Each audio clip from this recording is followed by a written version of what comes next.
ఆచా coding tutor training ఇచ్చి permanent IT job ఇస్తారు. 9697969788. నమస్తే విజయ పెద్దన గారు. నమస్తే ఉషా. పురుషుడి పతనానికి అసలు ముఖ్య కారణాలు ఏంటి అంటారు? చాలామంది సక్సెస్ అయిన వాళ్ళు సడన్గా పడిపోవడం మనం చూస్తూ ఉంటుంటాం.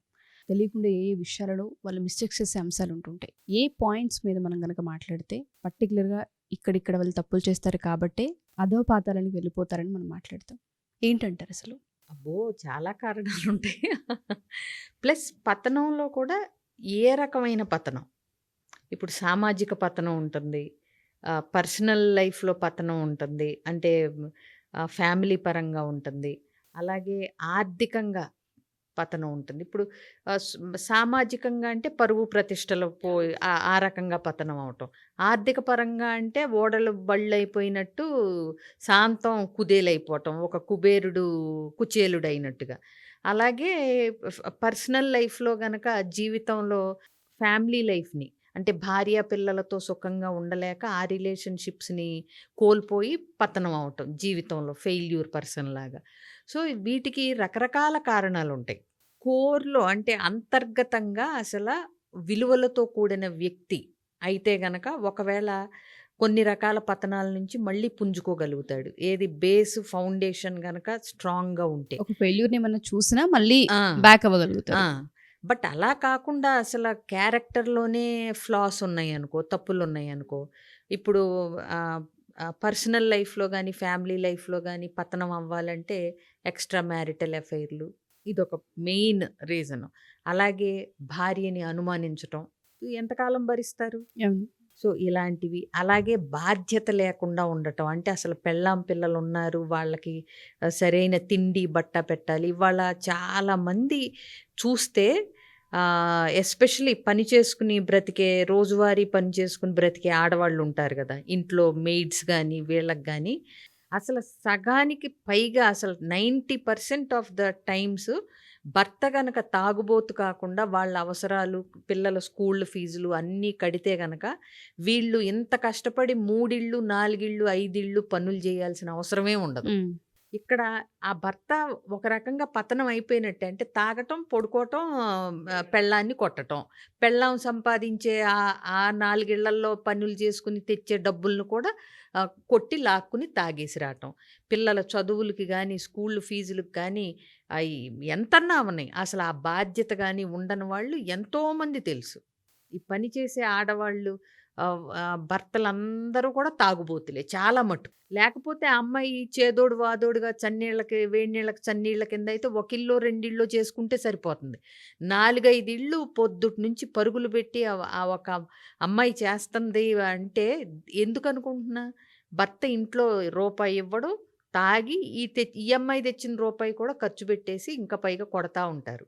ఇక ఇప్పుడు అలాంటి వాడు పతనం అయ్యాడు అని కాకుండా వాడు వృద్ధిలోకి ఎట్లా వస్తాడు? అసలు స్కోపే లేదు కదా అక్కడ ఇంకా. ఇలాంటివి భార్య పిల్లలకు కనీసం పెళ్లి చేసుకున్నందుకు కడుపు నిండా తిండి పెట్టి వాళ్ళ అవసరాలు తీర్చాలి, సరిగ్గా చూసుకోవాలి అనే జ్ఞానం లేనాడు వాడు పతనం అయిపోతాడు. తాగి తాగి శరీరాన్ని పాడు చేసుకుని ఆరోగ్యపరంగా కూడా పతనమే. ఇకపోతే సమాజంలో పరువు ప్రతిష్టలు అనేవి నేను చెప్పినవి, అంటే ఎక్కడో కొన్నిసార్లు చేయని తప్పుకి పరువు ప్రతిష్టలు పోవటం పక్కన పెడితే, చాలాసార్లు అంటే లంచాలు తీసుకుంటాము, ఇలాగే ఎక్స్ట్రా మ్యారిటల్ అఫైర్స్ బయటపడి పరువులు పోవటము, ఇలాంటివి ఏదన్నా అంటే చేయకూడని పనులు చేయటం ద్వారా సమాజంలో పరువు ప్రతిష్టలు పతనం అయిపోతాయి. ఇప్పుడు మోసం చేయటం, దొంగతనాలు చేయటం, లంచం తీసుకోవటం, స్కాములు చేయటం, ఇలాంటివన్నీ డబ్బులు నొక్కేయటం, ఇలాంటివన్నీ సమాజంలో సామాజికంగా ఒక పురుషుడు పతనానికి ఇవి కారణాలు. ఇక ఆర్థికంగా పతనం అవ్వటానికి ఏంటంటే అలవాట్లు, నిర్దిష్టమైన ఒక ప్రాపర్ ప్లానింగ్ కానీ కష్టపడే తత్వం కానీ లేకపోవటం, ఒకేసారి పైకి ఎదిగిపోవాలనుకోవటం, స్టెప్ బై స్టెప్ కాకుండా ఒకేసారి కోటీశ్వరుడు అయిపోవాలని అత్యాశలు ఉంటాయి కొంతమందికి. దాంతో ఆర్థిక లావాదేవీల్లో తప్పులు తడకలు చేయటం, ఇట్లాంటివి ప్లస్ కన్సిస్టెంట్గా కష్టపడే మనస్తత్వం లేకపోవటం, ఆత్మవిశ్వాసం లేకపోవటం, ఫెయిల్యూర్ వచ్చినప్పుడు మళ్ళా ఎలా నిలబడాలో తెలియకపోవటం, ఇలాంటివన్నీ ఆర్థికంగా పతనం అయిపోవటానికి కారణాలు. కారణం. ఊళ్ళుంచి కష్టపడకపోవటం, ఈజీ మనీ కోసం వెంపర్లాడటం. దాంతో చాలామంది ఏం చేస్తారు, ఇప్పుడుందో లేదో గానీ ఈ లాటరీలు, లేపోతే ఈ స్టాకుల మీద ప్రాపర్‌గా కాన్సెప్ట్ లేకుండా, దాన్ని అర్థం చేసుకోకుండా, ఎవరి హెల్పు తీసుకోకుండా ఈ స్టాక్ మార్కెట్స్‌లో పెట్టి కుదేలైపోయినాళ్ళు ఎంతో చాలా మంది. మంది. అంటే ఏంటంటే అవగాహన లేకుండా డబ్బు మాత్రమే సంపాదించాలి అనే ఒక ఆతృతలో ఇవన్నీ తప్పులు చేసి ఇలా ఆర్థికంగా పతనం అయిపోతూ ఉంటారు.